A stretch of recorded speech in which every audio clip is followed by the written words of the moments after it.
My name is Will Marshall. I'm president of PPI. Thank you for joining us.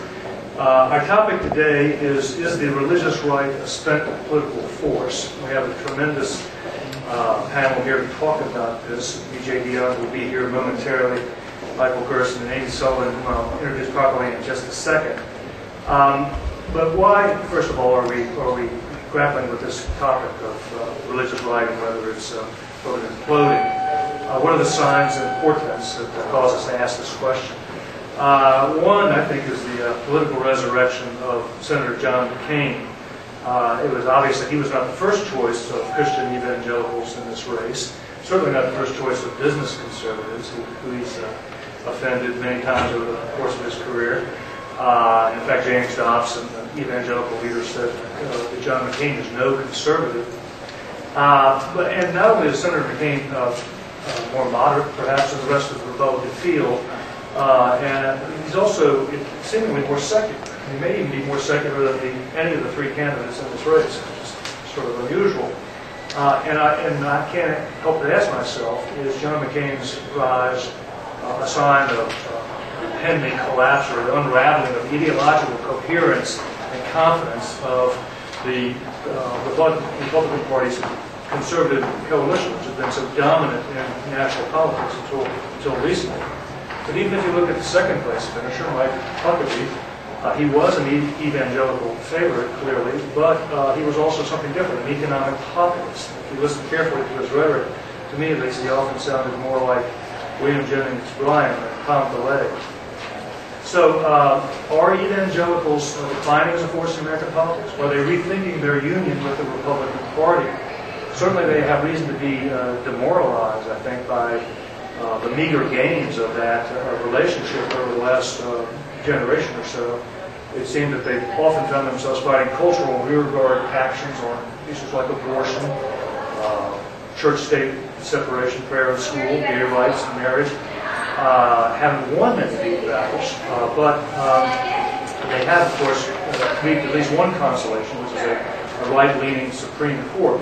Still, it's very clear to see that there's generational change happening in the evangelical leadership, with people like Jerry Falwell having passed from the scene, and new leaders like Rick Warren and Rick Cizik rising, who are determined seemingly to broaden the agenda for concerns for evangelical Christians, to include things like global poverty and AIDS, Darfur, and human rights, and climate change. And so far in this race, we've seen a pretty striking absence of the traditional cultural war issues. Maybe they'll come back in the general election, but we haven't seen them yet. Now, on the other side, we have the resurgence of the Christian left, which sounds like a cue for E.J. Dionne to join us.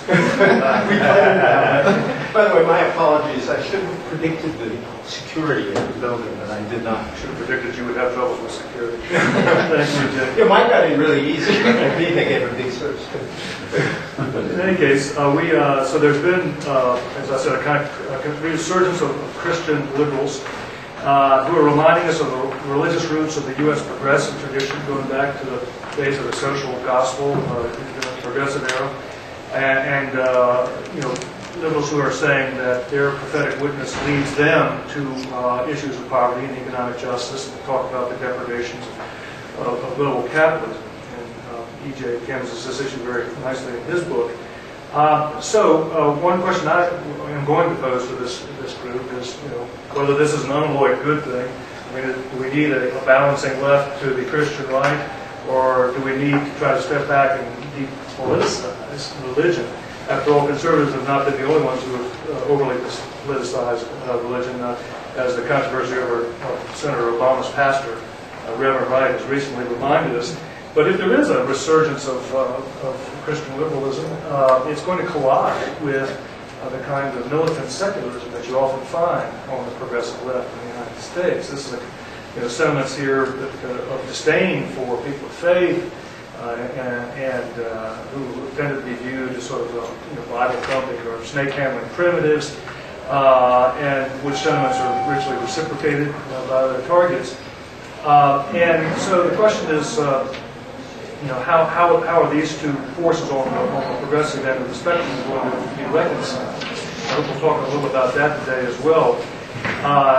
from our point of view here at the Progressive Policy Institute, we've always enjoined our progressive friends to not enlist in the cultural wars, to try to respect the role of religion in politics, the ineluctable and inescapable role of faith in politics, and engage religious conservatives, try to find common ground on issues like abortion and faith-based social services and climate change.